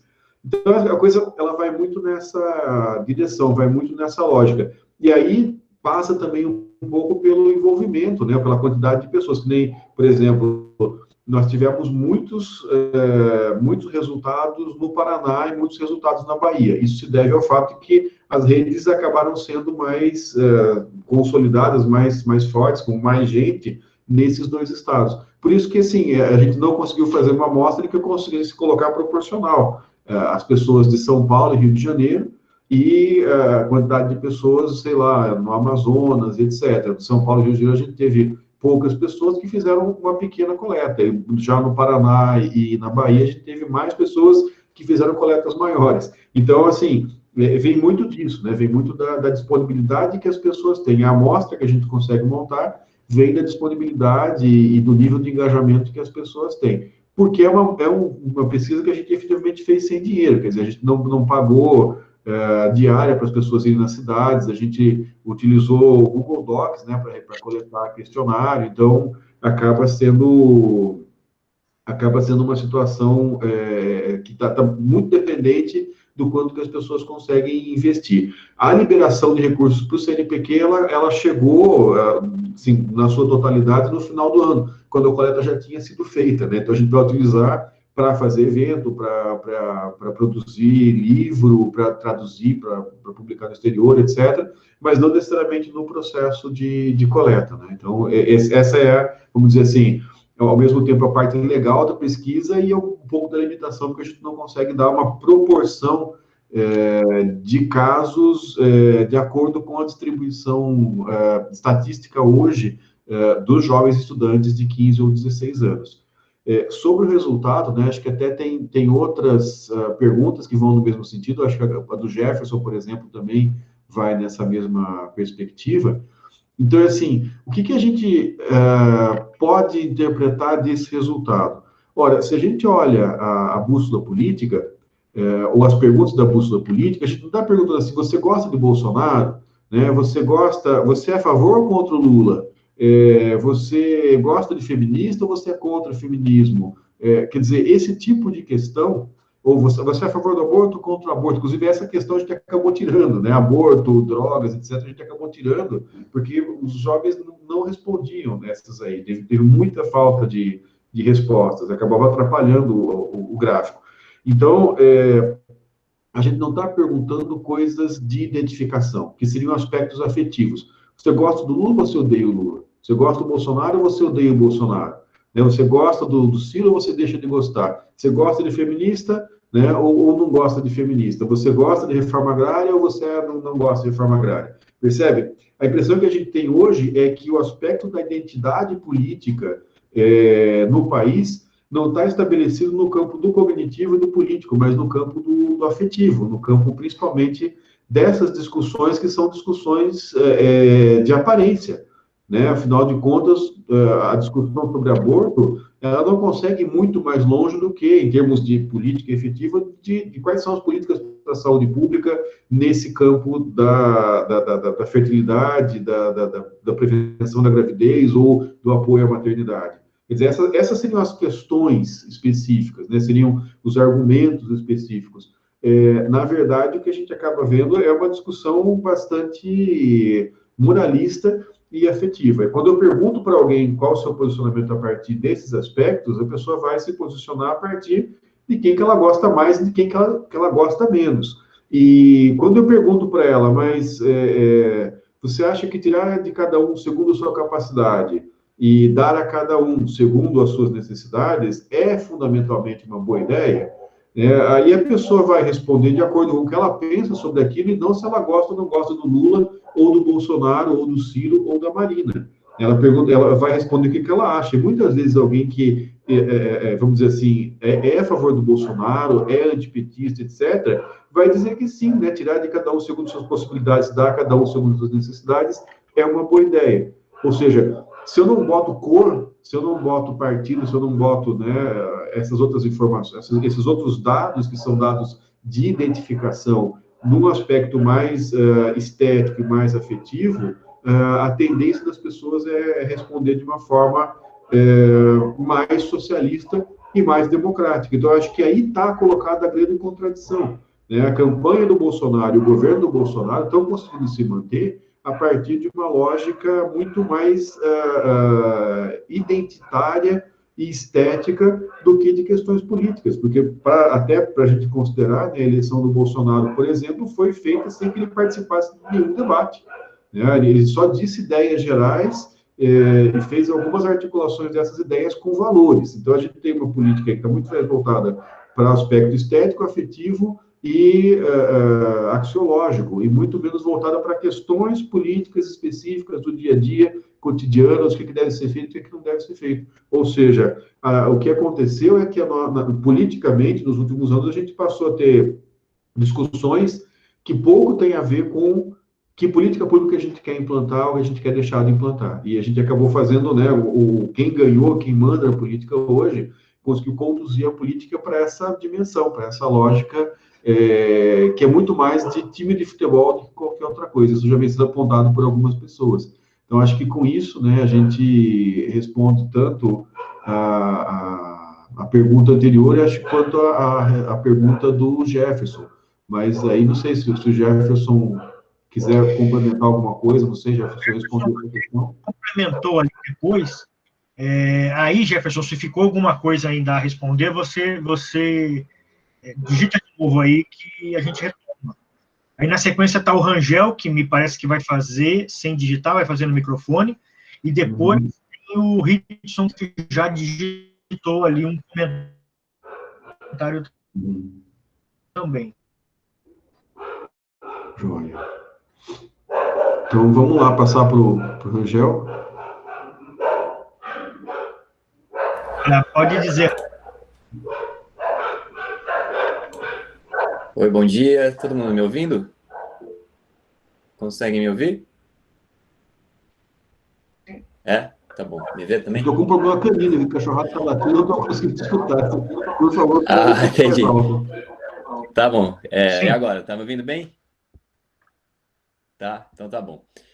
Primeiro, parabéns, professor, pela pesquisa, bem legal, achei bem oportuno, na verdade, para o momento, né, que a gente está vivendo aí da nossa democracia, assim, e assim, acho que mapear ou talvez tentar compreender como está a cabeça dessa geração, né, da nova geração que vem, então acho que bem oportuno, assim, bem legal. E a minha questão, talvez talvez na apresentação o professor tenha falado, minha conexão está meio ruim aqui, talvez tenha passado, mas eu fiquei muito curioso em querer saber se em algum momento do survey ou algum momento da pesquisa o professor, né, buscou alguma correlação desses jovens com as redes sociais.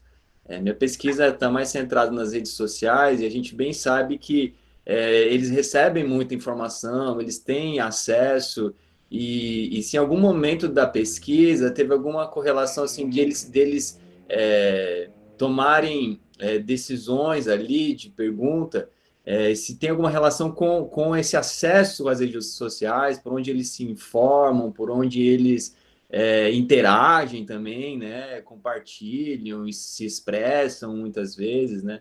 Então, eu só fiquei curioso em saber se em algum momento da pesquisa o professor buscou, né, teve alguma pergunta que teve alguma relação, ou se na hora que estava talvez mapeando o perfil ali dos entrevistados, perguntava se tinha acesso à rede social, qual rede social, enfim, mas nesse sentido assim, né?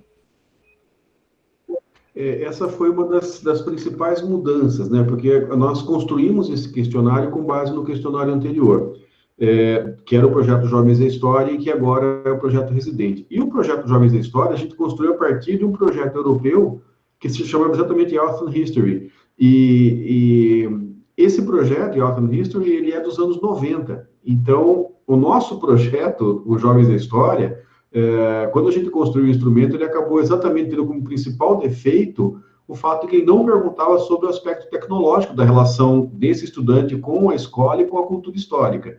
E aí, quando a gente construiu o projeto Residente, principalmente, assim, todo mundo lembrou disso, mas acho que a principal pessoa que interferiu para que a gente tivesse esse tipo de pergunta foi a professora Alexia Franco, que é da Federal de Uberlândia, e que é estudiosa exatamente da relação do jovem com as tecnologias, né? E aí a gente acabou perguntando, existem duas perguntas, e aí a gente vai pegar o aspecto afetivo e o aspecto cognitivo, porque a gente pergunta assim, das várias formas que a história aparece, quais você mais gosta? E aí a gente vai elencar várias para a pessoa colocar lá, não gosto nada, gosto pouco, sou indiferente, gosto e gosto muito.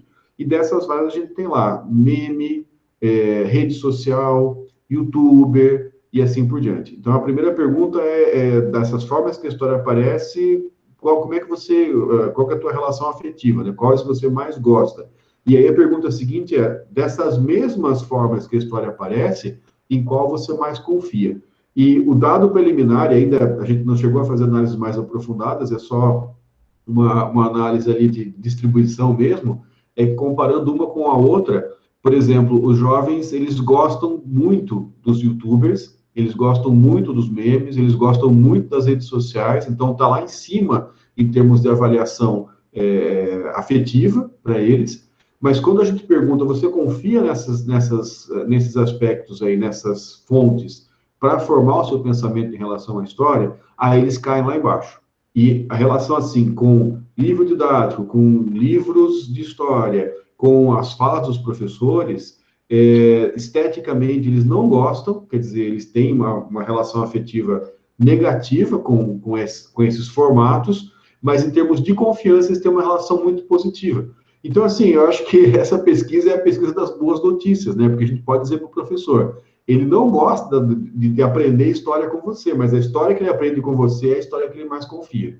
Não é a história que ele mais gosta de aprender, mas é a história que ele mais confia. Então, isso, de certa forma, resgata, né, o papel do professor e não é que resgata o papel do professor, mostra para a gente, né, deixa evidente para a gente que o professor tem um papel importante no ensino para o aluno. Que quando a gente olha a partir da campanha de 18 e o que a gente viveu em 2019, com escola sem partido, esse tipo de iniciativa, a gente tem a impressão de que a coisa é o contrário. Inclusive, os relatos que os professores, inclusive os professores que participaram, né, coletando dados e fazendo análises nessa pesquisa, eles trazem essa impressão de que na escola estão sob cerco e que os estudantes não confiam mais no que eles falam. Não só não gostam, como não confiam. E essa pesquisa aponta o contrário, que isso é, vamos dizer assim, uma coisa mais aparente, que alguns jovens de direita mais militantes acabam produzindo essa impressão de que o professor não está cancelado, quer dizer, ele não tem mais o que dizer, ninguém mais presta atenção no que ele tem a dizer, mas na realidade a coisa é diferente, né? Eu acho que isso que é interessante da pesquisa quantitativa, ela te permite olhar aquilo que não é aparente nessas relações sociais, quando a gente vai partir da nossa impressão. Quer dizer, nossa impressão é baseada naquilo que a gente vive. E aquilo que a gente vive pode ser baseado na superexposição de determinados grupos que vão passar uma impressão para a gente. Só que os grupos que não estão falando, quer dizer, os grupos que não estão confrontando, estão presentes ali também têm sua opinião e acabam sendo maioria. Então, é basicamente isso que a gente acabou encontrando, né, em relação a esses aspectos. Mas também é um material que merece mais estudo, mais análise, mais trabalho em cima. Aí tem um comentário do Ridson, sobre Quantiquali, que acho que você falou rapidamente, mas em outras oportunidades você já tinha tocado nesse ponto, né? Acho que é uma questão interessante também. Aham. Eu penso assim que necessariamente o que a gente deveria fazer depois de encontrar um resultado que o Quant nos ilumina, quer dizer, que a gente não tinha essa noção, a partir de um olhar, né, mais qualitativo, às vezes mais da impressão que a gente tem, o passo seguinte seria fazer um grupo focal, uma entrevista, alguma coisa, como, por exemplo, o trabalho, né, é o trabalho do Felipe, né, que está estudando, meu estudante de mestrado, que ele chegou a essa conclusão. Os estudantes dão super importância para museu para aprender história, só que na cidade deles não tem museu, e eu estou na escola pública e o pessoal tem pouco acesso ao museu. Então é o caso de sentar com esses estudantes e falar, você já foi em museu, você acessa museu virtualmente, né, para fazer, aí sim, essa parte qualitativa para ajudar a qualificar melhor o resultado que a gente encontrou no quantitativo. Ok. Aí tem uma pergunta da Andressa. A questão é se os posicionamentos ideológicos dos estudantes diferem quando comparados por tipo de escola. A gente não fez esse cruzamento para essa coleta de dados.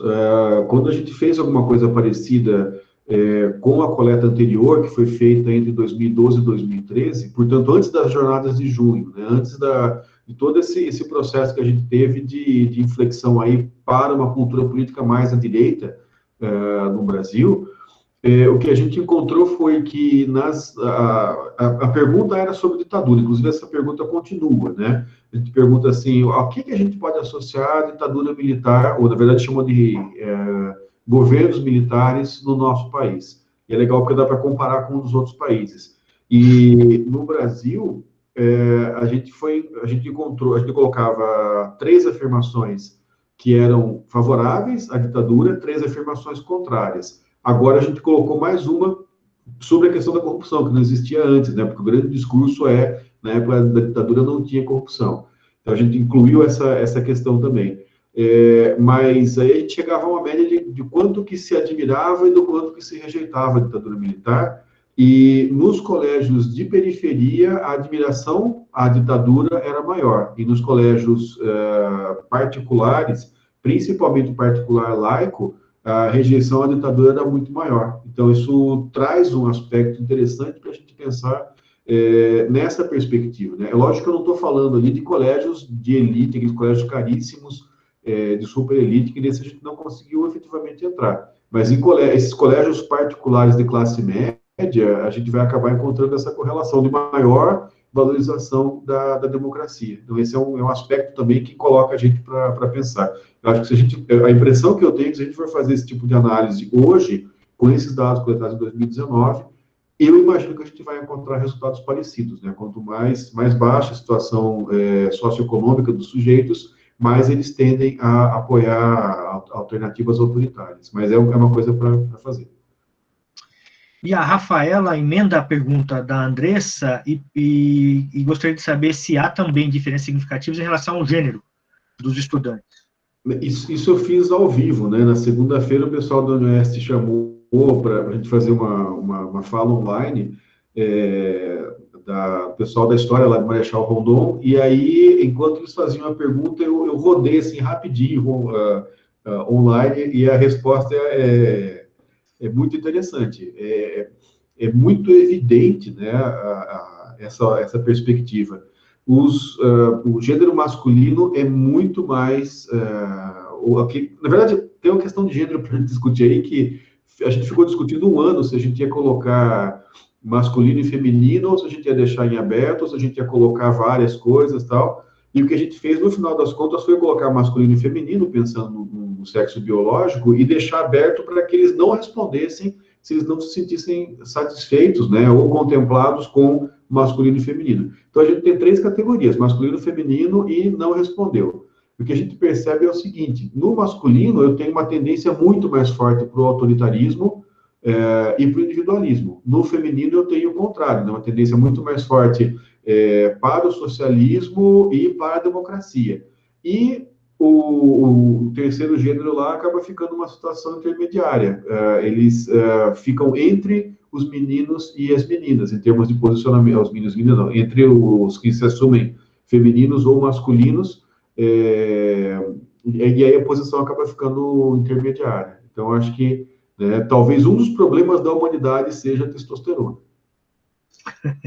Nós tínhamos rodado isso também, né? Você lembra? Acho que foi sim, foi com o seu questionário, que nós rodamos e tinha aparecido mesmo que as meninas eram mais democratas e coletivistas, né? Que acho que é o termo menos carregado de problemas do que socialista na pesquisa, né? Então, é o coletivismo versus o individualismo, e, de fato, as meninas tinham respostas muito... Estou aí. Aí tem mais um comentário do Rickson, né? Falando sobre o Jedi e a atividade aí da pesquisa. E acho que estamos sem novas perguntas.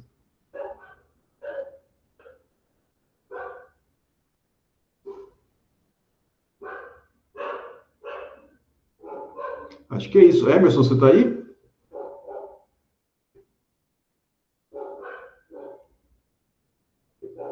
Pode ter travado a internet para o Emerson, pessoal. Vamos dar um tempinho para ver se a gente tem mais algum encaminhamento aqui.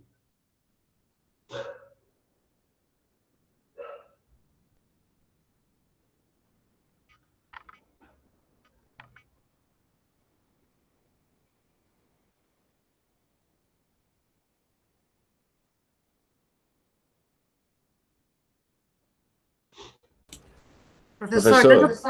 Opa. Nossa. Pode falar, desculpa. Professor, parabéns pela pesquisa. Obrigado. Eu ia também fazer pergunta que o Rangel já adiantou sobre a questão do afeto, a questão estética e axiológica, ou da identidade, né? A necessidade de continuação da pesquisa nesse sentido. O Rangel, até no ponto, trouxe para nós a Lisa que trabalha. Como o senhor já respondeu, eu gostaria só que você pudesse comentar um pouquinho mais sobre a opção da metodologia. É um método, a pergunta é um método e um questionário, a bússola política? Utilizado? O som está retroalimentando, eu não consegui escutar a última parte. Tá. Eu gostaria que o senhor pudesse falar um pouco sobre a metodologia utilizada, a bússola política, se ela tem um questionário ou uma metodologia.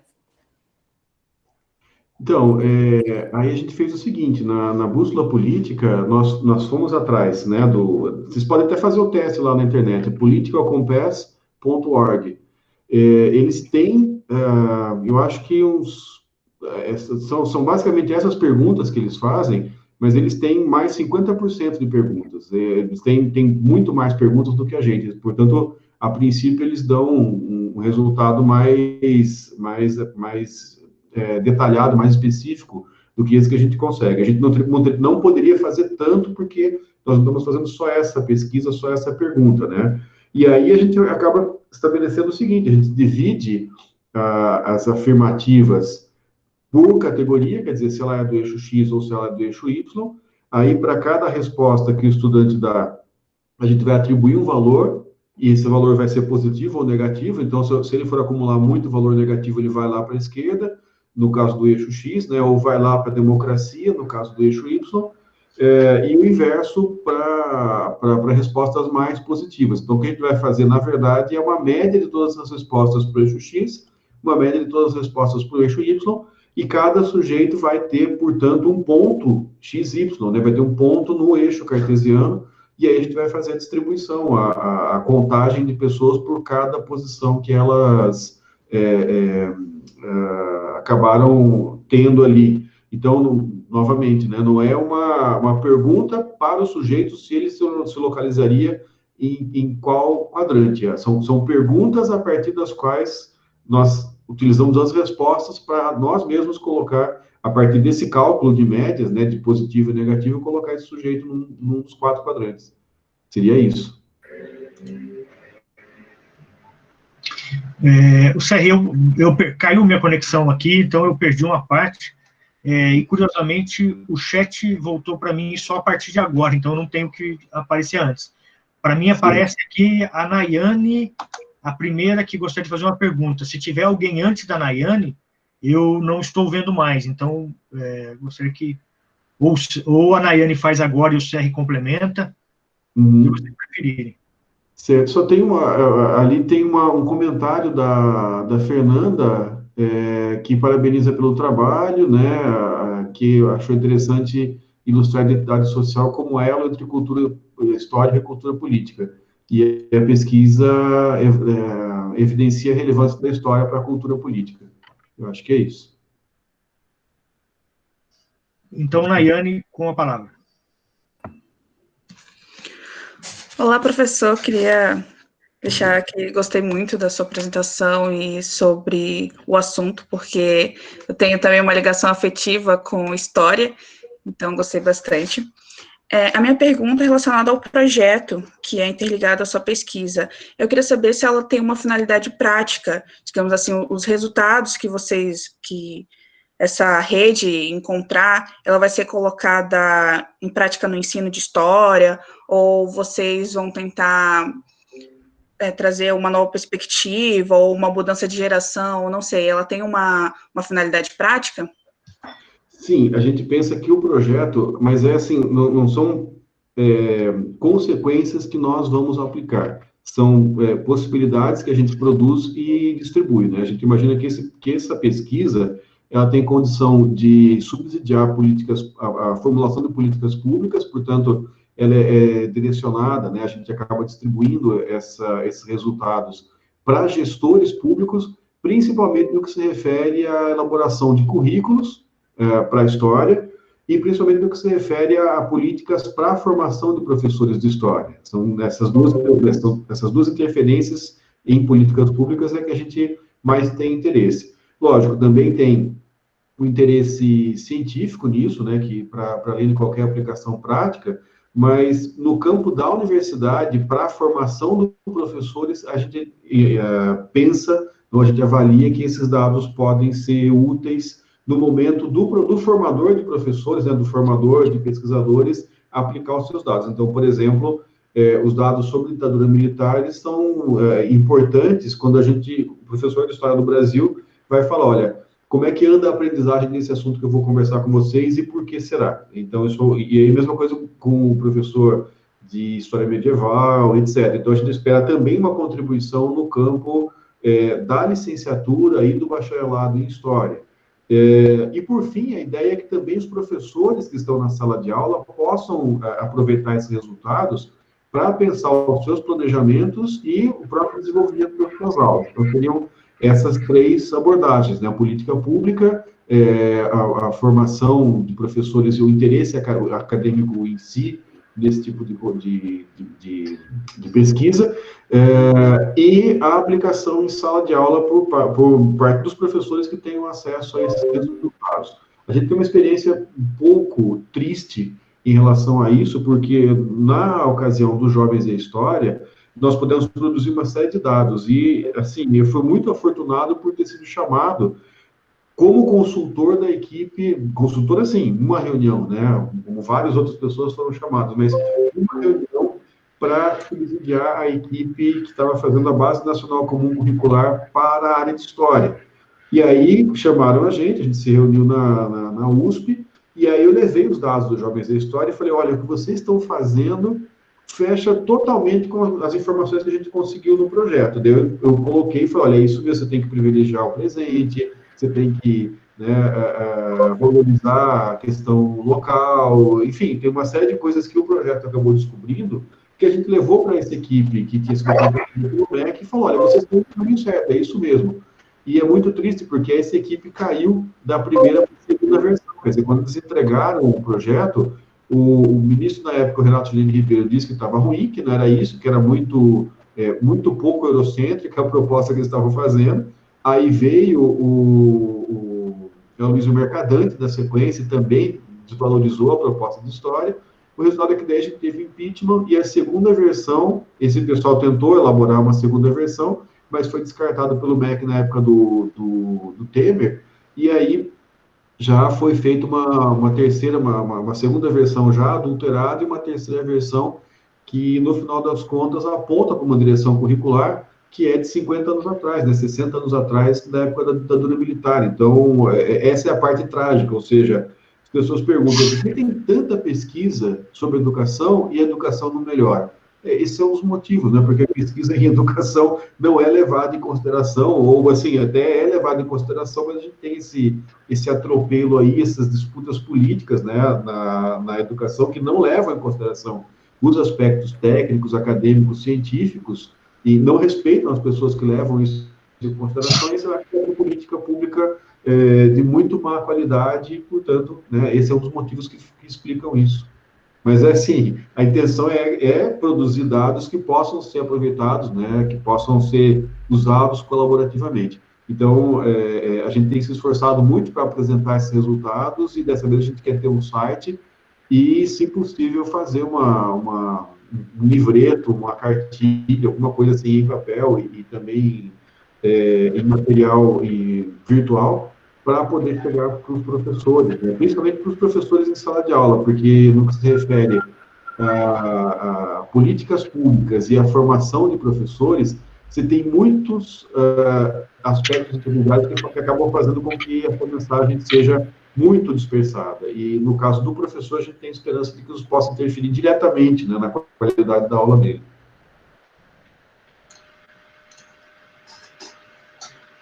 Bom, a Jamaíra te parabeniza. Obrigado, Jamaíra. Alguma questão mais?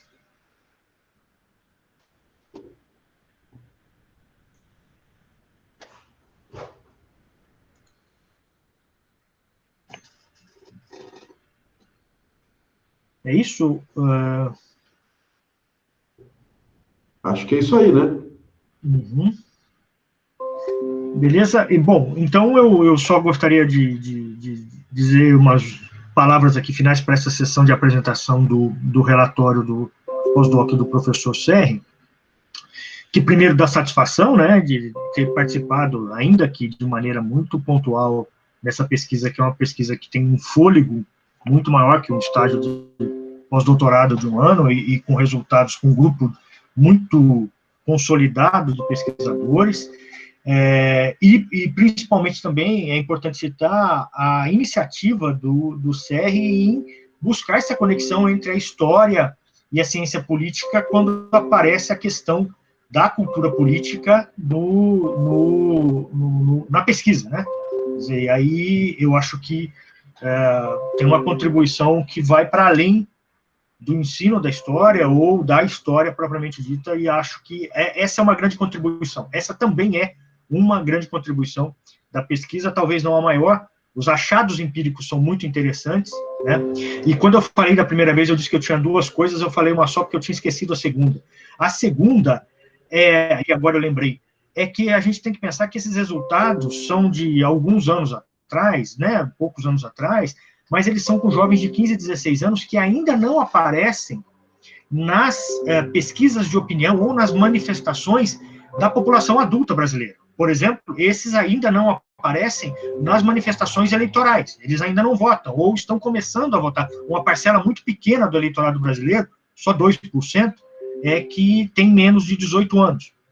Então, eu acho que nós estamos falando de um posicionamento sobre a história, de um posicionamento de cultura política, de um posicionamento político que ainda não está aparecendo na nossa sociedade, que vai aparecer na nossa sociedade, e aí vem uma outra contribuição da pesquisa, né, que é poder olhar algumas semelhanças, né, com o comportamento político do adulto brasileiro atual, e algumas diferenças, né, que podemos ter alguma esperança aí no futuro. E para encerrar, gostaria de dizer que foi uma satisfação também acompanhar esse estágio de pós-doutorado do Serri. Espero que a relação profissional aí entre o Departamento de História e o grupo do Serri e o Programa de Ciência Política continue. Serri, deixo a palavra contigo. Bom, principalmente agradecer a todos, né, que vieram assistir esse momento aqui, que é importante para mim, importante para a pesquisa, para o meu grupo de pesquisa. Então, muito obrigado a todos. E agradecer ao Emerson, né, por acolher, ao CEPOP também por acolher e por supervisionar essa pesquisa. Fica aqui meu muito obrigado a todos. Muito bem, pessoal. Então, eu dou por encerrada essa sessão de apresentação do relatório da pesquisa de pós-doutorado do professor Luiz Fernando Serri, que é a melhor parte. Agora, a partir daqui, a questão burocrática, daí ficamos só eu e o Serri para tratar da coisa mais chata, né? E agradeço a participação e a presença de todos vocês aqui, que praticamente enchemos uma sala de aula aqui durante a apresentação. Obrigado.